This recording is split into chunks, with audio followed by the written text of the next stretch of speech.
আপনি মোবাইলে কি করতেছেন, কার সাথে চ্যাট করতেছেন, কাকে ভিডিও পাঠাচ্ছেন এবং আপনি কোন জায়গায় যাচ্ছেন সব কিছুই কিন্তু এগুলো শেয়ার হয়ে যাচ্ছে এবং সেভ হয়ে যাচ্ছে।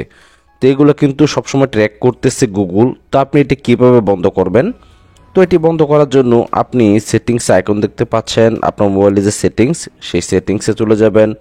সেটিংসে চলে যাওয়ার পর আপনি স্ক্রল ডাউন করে নিচের দিকে যাবেন। নিচের দিকে যাওয়ার পর আপনি এখানে গুগল নামে একটা অপশন দেখতে পাচ্ছেন, বা আপনি সেটিংসের ভিতরে ঢুকে গুগল অপশনটি বের করে নেবেন। তো আমি গুগল অপশনের ভিতর চলে গেলাম। চলে যাওয়ার পর আপনি এখান থেকে অল সার্ভিস নামে একটা অপশন দেখতে পাচ্ছেন, সেই অল সার্ভিস উপর ক্লিক করবেন।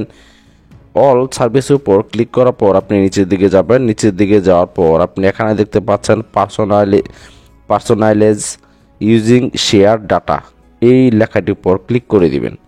তো এই লেখাটির উপর ক্লিক করে দেওয়ার পর আপনার ডাটা কিন্তু গুগল শেয়ার করতেছে। দেখুন এখানে গুগল লেখা আছে যে পার্সোনালাইজিং ইউর শেয়ার ডাটা। এখানে গুগল ম্যাপ, জিমেল, ক্রোম এই ব্রাউজারগুলো কিন্তু আপনার ডাটাগুলো শেয়ার করতেছে। তো আপনি বেসিক্যালি এগুলো বন্ধ করে দিবেন। এই যেগুলো উপর ক্লিক করবেন, ক্লিক করলে কিন্তু এগুলো বন্ধ হয়ে যাবে। এই যে এটির উপর ক্লিক করবেন, বন্ধ হয়ে যাবে। তো এগুলো বন্ধ করে দিলে একটা উপকারিতা কি, আপনি যদি কোনো জায়গায় চলাফেরা করেন, মোবাইল সাথে থাকে, তাহলে কিন্তু সে আপনাকে ট্র্যাক করতে পারবে না। বা আপনি কোনো কিছু গোপন কোনো ছবি, ভিডিও, ফাইল যদি আপনি আপনার মোবাইলে রাখেন, তাহলে কিন্তু এগুলো আর হ্যাক বা এগুলো ভাইরাল হওয়ার কোনো সম্ভাবনা থাকবে না।